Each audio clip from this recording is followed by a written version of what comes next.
Bakersfield, California, April 26, 2017. A local news crew arrives at the Garden Oasis Medical World to interview its owner, Dr. Edwin Zong. The day before, a 33-year-old military veteran named David Cole Lang had been shot and killed in the clinic's parking lot. Zong claims it was self-defense, a desperate act against a man attempting to rob his practice. But as the cameras roll, a chilling detail emerges that the journalists can't ignore. Dr. Zong is still wearing his medical coat from the day before. It is stiff, stained, and heavily saturated with the blood of the man he killed.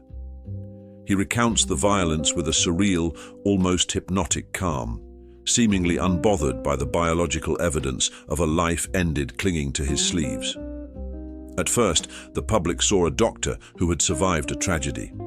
But as the Nocturne files will reveal, the blood on that coat was just the surface of a much deeper, more disturbing infection. Behind the doors of Garden Oasis, medicine wasn't just being practiced, it was being weaponized.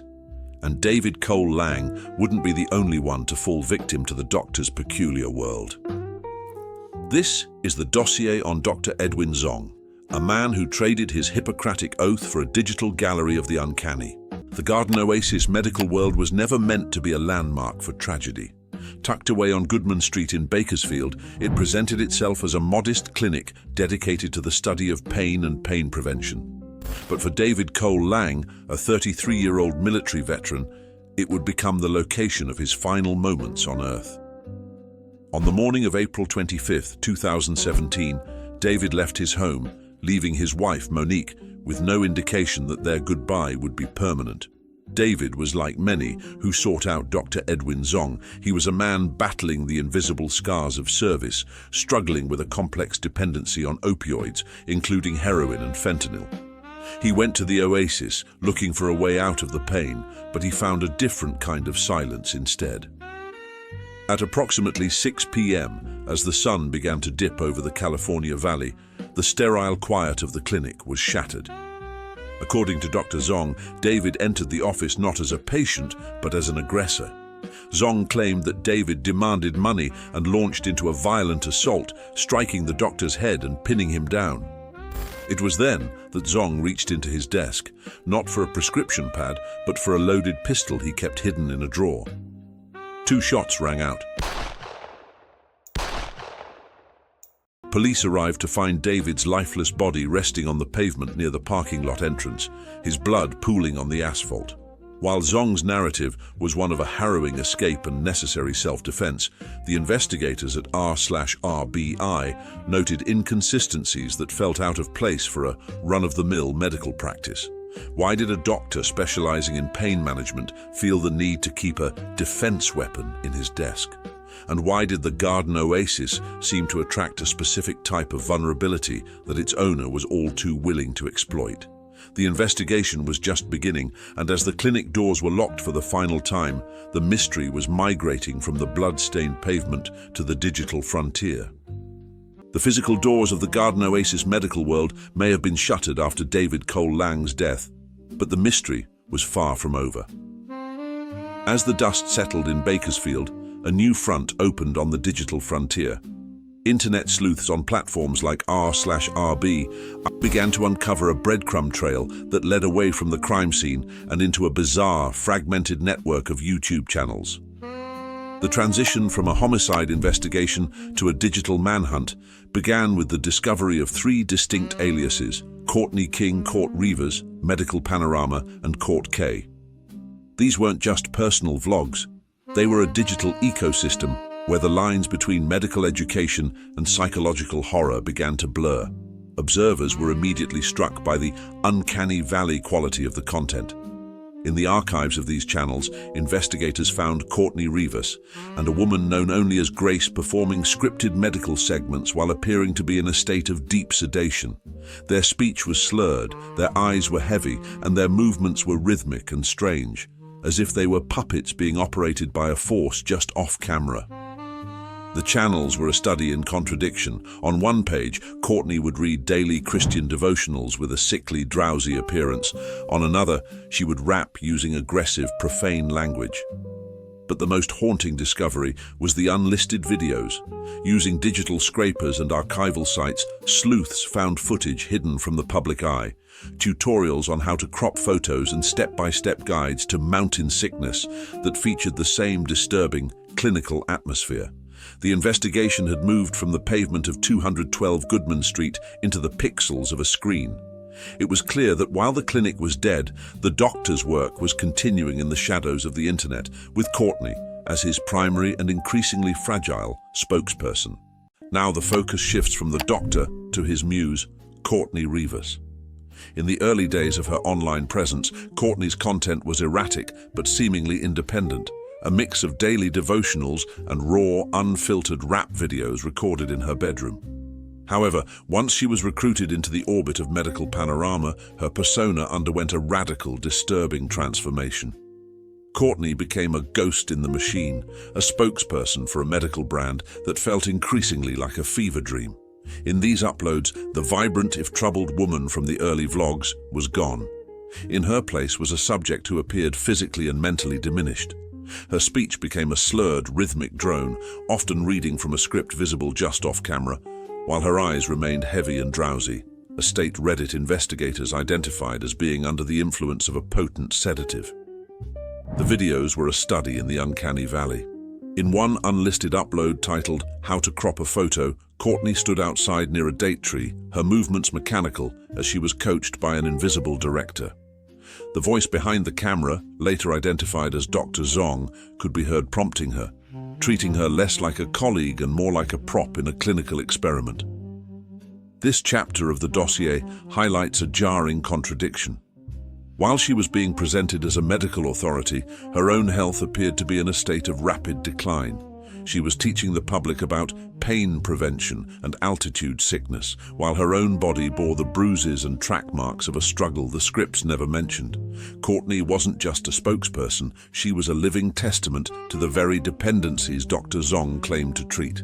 Of all the footage archived in the medical Panorama dossier, none is more visceral or more revealing than a video centered on wound care. It is here that the abstract theories of the internet sleuths collided with a grim, physical reality. In the video, Courtney sits in a dimly lit living room, once again reading from a script. The topic is the application of iodine and the management of infections, but the instructional nature of the video is quickly overshadowed by what she reveals on her own body. Courtney points to her upper thigh, displaying a deep, necrotic lesion, a literal hole in her flesh approximately 2 inches wide. She calmly explains to the camera that the wound is a spider bite that she has been treating self-sufficiently at home. However, the online community at r/RBI wasn't buying the diagnosis. To an experienced investigator, the wound, combined with the numerous bruises on her legs and the undeniable track marks visible on her forearms, painted a much more clinical picture. In the world of opioid dependency, such holes are often the result of skin popping or missed injections that lead to abscesses and localized tissue death. The jarring nature of the video comes from the disconnect between the visual evidence and Courtney's dialogue. While her body showed signs of advanced physical trauma and systemic neglect, she looked into the camera and insisted she was surprisingly healthy, thanking the invisible cameraman for allowing her to be a model to educate the public. This wasn't just a medical tutorial, it was a disturbing display of gaslighting. The doctor was using Courtney's own injuries likely sustained through the very dependencies he helped manage, as educational content for his growing digital gallery. The hole in her leg wasn't just a wound, it was a window into the reality of the Garden Oasis. Behind the lens of every slurred monologue and every instructional medical video stood the architect of this surreal world, Dr. Edwin Zong. But as investigators dug deeper, they discovered that the doctor was a man of many masks. On LinkedIn and specialized medical boards, he was known as Yan Yan, or Dr. Yan, a name he used to distance his digital persona from the blood-stained reputation of the Garden Oasis. Zong's medical philosophy was distilled into a single crude corner of the internet, the Habitat Medicine website. The site was a visual nightmare of rudimentary digital collages, likely created by Courtney, featuring Zong's face edited into professional settings and athletic races. But it was the content that was truly radical. Zong proposed a singular, sweeping theory that inflammation is the sole source of all human disease. According to the Habitat Medicine mission statement, if a patient could fight off this inflammation through Zong's proprietary, naturalistic treatments, every ailment, from chronic pain to terminal illness, would simply vanish. This wasn't standard medicine. It was a God complex codified into a digital manifesto. The website listed Grace McBride as the English editor and Courtney as the graphic designer, confirming that the women weren't just patients or actors, they were the labor force for Zong's burgeoning medical cult. The Habitat wasn't a place of healing, it was a closed ecosystem where Zong's word was law, and his radical theories were the only allowed truth.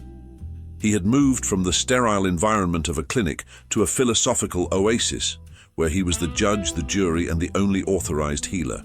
While the medical Panorama videos provided a visual record of Courtney's decline, a parallel investigation was unfolding in the physical world, specifically behind the pharmacy counters of Bakersfield. Local pharmacists at a Walgreens at H Street and Plans Road had begun flagging Dr. Edwin Zong's prescriptions years before the Garden Oasis shooting. Their concerns weren't just about the quantity of drugs being dispensed, but the irregular, non-clinical manner in which they were ordered. The Nocturne files discovered that Zong frequently prescribed highly addictive opioids and anti-anxiety medications in bizarre, non-standard quantities. While most physicians prescribe in 30 or 60-day cycles to match monthly doses, Zong would often call for counts like 43 or 46 pills. This behavior led pharmacists to describe his practices as suspicious, and eventually resulted in local establishments refusing to fill his scripts altogether. These pharmacological anomalies fueled the most prominent theory regarding the women on Zong's channel. Investigators on R/RB suspected that these irregular leftover counts were not reaching patients, but were instead being used as a form of clandestine currency. The theory suggests that Courtney and Grace weren't being paid in traditional wages for their digital labor. They were being compensated with the very substances that kept them in a state of compliant, drowsy sedation on camera. By controlling the supply of addictive medications like Xanax, Subutex, and hydrocodone, Zong didn't just have employees, he had a captive audience. This creates a terrifying loop. The doctor treats the addiction, prescribes the medication in irregular amounts, and then uses the recipients as the face of his brand. In this ecosystem, a prescription wasn't a path to recovery. It was a leash used to pull his ghost in the ward into the digital shadows. The digital manhunt for the truth behind medical Panorama eventually reached its most jarring revelation. For years, viewers had theorized that Courtney Rivas was a victim of trafficking or a prisoner of a rogue physician. But as the Nocturne files close the dossier, the reality proves to be far more complex and perhaps more tragic than a simple kidnapping. In 2020, Courtney broke her silence. Responding to the wave of concern and accusations on Reddit, she defended Dr. Edwin Zong with a fierce protective loyalty. She revealed that they weren't just doctor and patient or director and actress, they were a couple. Instagram photos confirmed a romantic relationship dating back years, with Courtney referring to Zong as her husband. "He got me clean," she claimed in a barrage of comments. "He does a lot for the community. You can off." This revelation provided the final piece of the puzzle. The slurred speech and the 2-inch hole in her leg weren't just evidence of a crime, they were artifacts of a life shared between two people in a closed loop of dependency and devotion. The Court K channel was deactivated to slow the spread of misinformation, and the couple retreated further into the privacy of their own shared world. Today, the Garden Oasis Medical World is a ghost, its name forever tethered to the death of David Cole Lang. Yet, the doctor's work has not ended. Reports suggest Dr. Zong continues to practice elsewhere, sporadically uploading his naturalistic theories to the digital void. Courtney has physically improved, appearing healthier in recent years, though she remains the silent partner in a world built on the edge of the uncanny. The Nocturne files conclude that while the law may have seen an act of self-defense, The internet saw a case of deep-seated exploitation. Whether Dr. Zong is a savior who rescued a woman from the brink or a predator who curated her decline for a digital audience remains the final, unsolved diagnosis.